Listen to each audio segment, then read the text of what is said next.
Renovating properties as part of the investment process of buying a property is one of the exciting parts for me anyway, because I just love to see the transformation of maybe an older property being transformed and upgraded and modernized and refurbished and, renovated to look well, maybe even brand new, but yeah, it all depends of course on budget and strategy and so on and so on.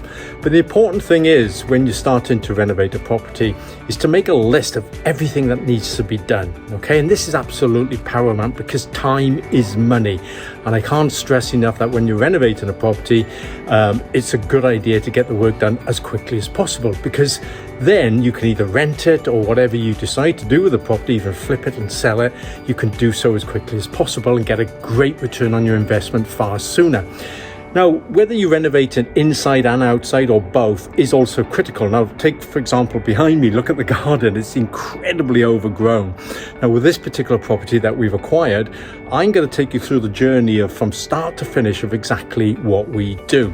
So for now, guys, if you haven't already subscribed or shared or given us a like for this particular video, please do, and follow this story, because trust me, you're going to see the ins and outs, ups and downs of everything we do when it comes to renovating a property. Now, on my next video, I'm going to share with you a list of exactly what we've scheduled for this particular property, so you can see exactly what we do. So, as I say, if you haven't already subscribed, please do.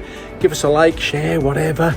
And yeah, until next time, guys, I will see you on the next video.